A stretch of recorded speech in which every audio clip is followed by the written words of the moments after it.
Good day everyone! For this video, we are in understanding and focusing on the literary criticism through the lens of Marxist approach. So at the end of this lesson, we are expected to know the proponent of Marxism, understand the Marxist literary approach and some of its relying principles.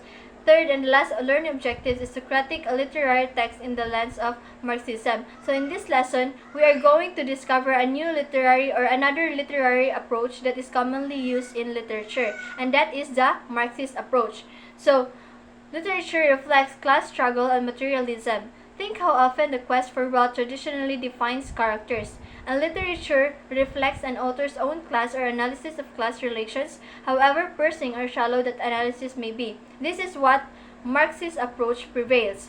To begin with, let us know what is Marxism all about. So when we say Marxism, it is a cultural theory that embodies a set of social, economic, and political ideas that its followers believe will enable them to interpret and change their world.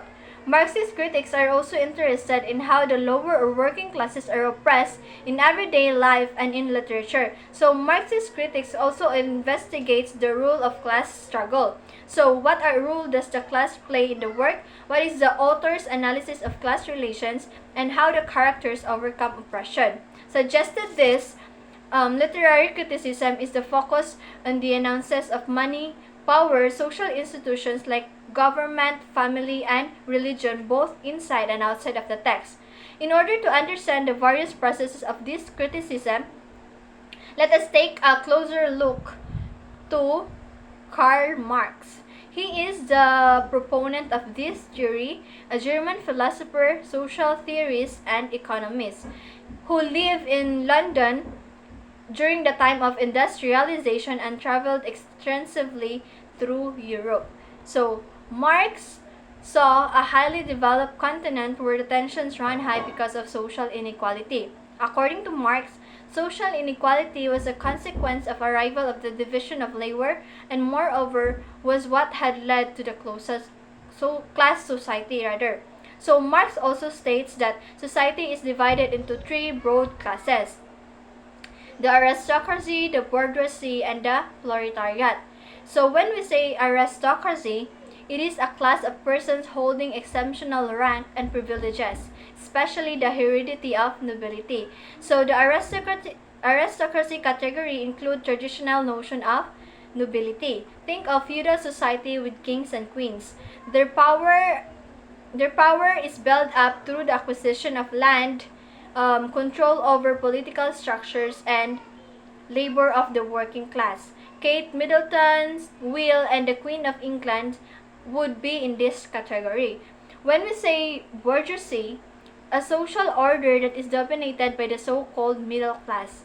They are property-owning class and exploitive of the working class. So in bourgeoisie, these are individuals who built up their power through the acquisition of capital. They control factories, businesses, and other enterprises. They are considered to be with the most money and power that we can see each day. Think of Donald Trump and Kim Kardashian. So gaining wealth from hotels, reality television, and clothing stores.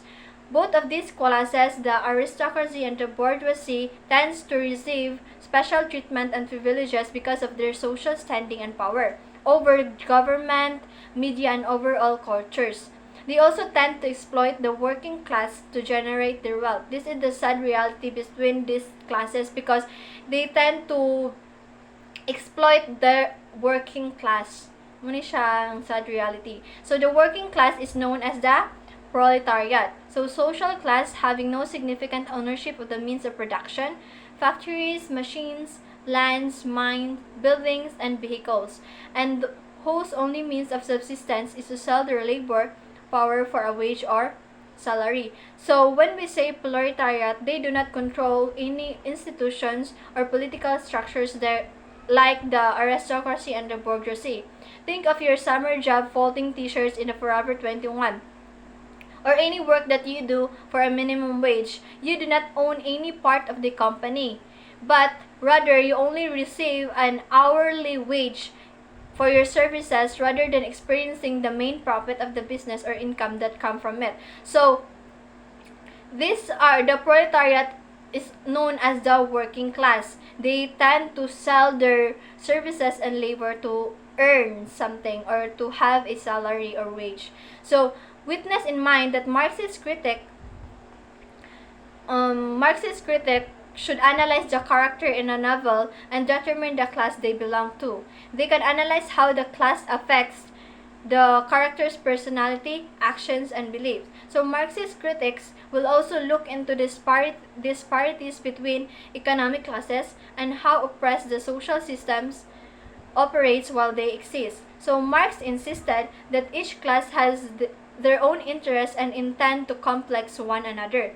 One important aspect also revolves is the term ideology. When we say ideology, it is a belief system that underpins a political or economic theory. Ideologies form the operating principles for running a society. So, it is a system of beliefs that underlie actions and material lives. This can be widespread throughout a society or just within a particular economic class or culture. So, beliefs can be things like teamwork can make the dream work, or we are all in this together. And another example of belief is the we can do it together slogan from the World War II. Another structure or ideologies also structure world to create and maintain social relationships. An example of this is the notion that all moms put their kids above others, or the father of the family is the main provider when in terms of money. So these are the ideologies, the structures or create the social relationships. So the ideologies of our society are so ingrained and a conscious part of our daily lives that we accept as social rules to be natural. So a Marxist critic will understand that representation within text reflects class ideologies.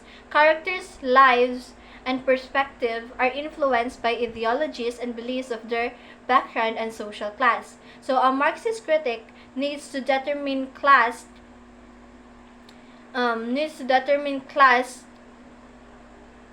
based on their actions, beliefs, hopes, and fears. So at this juncture, let us try to examine the movie Titanic. Film analysis. Let us try to examine the movie Titanic from which Marxist approach is evident. So take note of how take note of how Marxism or Marxist approach revolves in this movie. So the title of the movie is The Titanic. But for the sentences, or we can go deeper in this sentences with the help of my partner, Miss Cajes. So I will give now the screen to Miss Cajes for deeper and more understanding about the Marxist approach through the sentences of the movie. So that would be all. Thank you.